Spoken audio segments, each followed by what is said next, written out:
Well, it's been a while since I've made one of these kind of videos because the main project that I'm working on right now is still not finished, but I will have a sneak peek at it, and I also have a few other shop and project updates that you may find interesting, and I will answer a few comments from my last project. Starting with this here, this is a pretty cool router circle jig that is extremely simple and quick to use.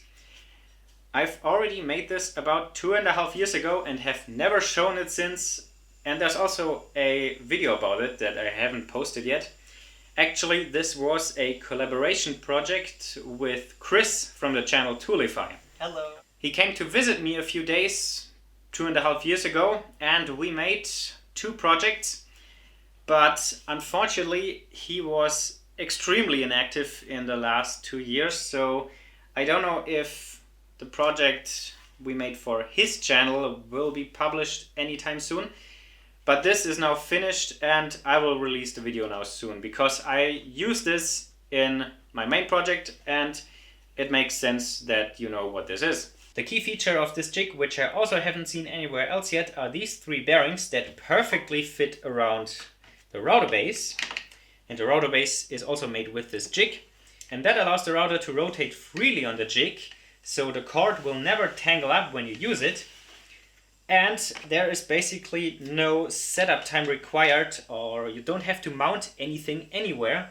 You can just use it and also use it with multiple routers if you have multiple routers. And of course there's an adjustable slider with a pin for a center mark that can also be put in the other way. And this gives a lot of adjustability to make many different sizes of circles. Also really tiny ones. And for storage, the pin can be put in the slot and is protected. And 2 knobs are there to lock the slider down. Next is an improvement for the new CNC router, and that all happened off camera because I installed much better lighting for it. Previously I used these 2 studio lights to light it up, but yeah, this is much better. 3 double LED lights. And yeah, it's a lot brighter, much easier to film in here now. As a non-professional, showing your electrical and wiring work on YouTube always produces some interesting comments, because people will always tell me what I'm doing wrong, and sometimes do that usefully and in a constructive way, and sometimes very much not. So the best thing to do would actually be to just not show these parts, but that doesn't help me because then I will never learn what I'm doing right or wrong. So have a look at that, and I think I did a good job there. I just want to know what I did wrong and where can I still improve. Keep in mind that I'm located in Germany, where some DIY wiring is allowed, which isn't in another country. And now with better lighting at the CNC router, I can go over a few comments of my last project, the quick hold down clamps for the wasteboard. 2 comments I think I got about 50 times, and at some point I just stopped answering the same thing over and over again. One of them being to color code the handles of the different screw lengths, which is a great idea. I just haven't had the time to do that yet. The second one is about my concern if the MDF is strong enough for being made into T-slots. The idea was that I should use plywood for the strength and then a glued-on layer of MDF or HDF for the nice surface. And that is a really good idea, but I won't do that now. It doesn't make sense to do that before this current wasteboard is fully destroyed. But after that, I think I will do that, maybe even add a layer of aluminum in between. Another idea from the comments was to soak the MDF with super glue, or rather only this surface where the T-nut contacts. But I don't think that this would help with the strength, because it's not this surface not being hard enough, it's the whole MDF not being strong enough in itself. Because when I pull on here, if the MDF lets go, a crack will form right here through the whole material. And there I don't think that super glue can do anything to prevent that. We'd have to soak the whole piece, and that I think isn't really possible or practical. Another question I got asked frequently was, why did I make 4 different screw lengths for different workpiece thicknesses, with the bolt head sticking in the knob and the other part in the T-nut, where its travel is limited by the depth of the T-slot? why not just invert the system and have a long bolt with the bolt head in the T-nut that just sits in there, and then with this sticking out I can clamp any thickness when I have a knob with a nut in it.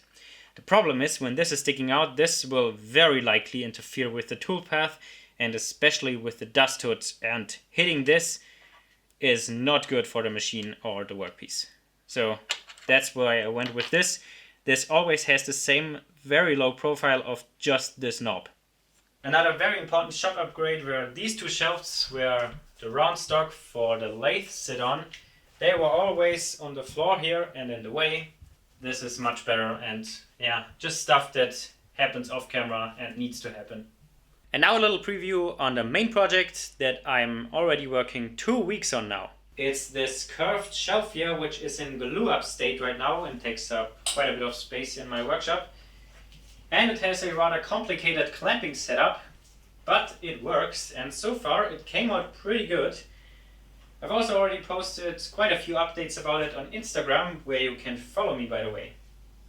Depending on how you like the overall style and design of this shelf, you will more or less like the whole project, but I've tried to make a very good video about it, more than 30 minutes long and full of woodworking techniques, some of which I've done many times and some I've done the first time. But it takes some more time to finish the project and the video. As I mentioned, I'm already working 2 weeks on this now, and just on the round parts I worked 1 full week.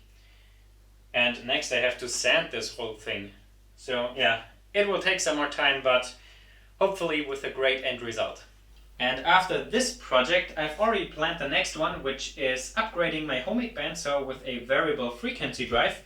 Therefore, I've already made this switch box here, with this gray part being 3D printed, as well as a knob here and this indicator. Of course, not the resistor underneath. And with this upgrade, I hopefully then have a much smoother start of this saw, because right now it's really aggressive and the belt always slips.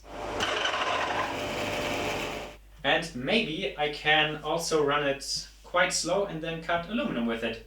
And that's it for now. I'll now get back into building the shelf and will probably spend a full day with sanding. With the bolt head in the T-nut and have it stick out and shit.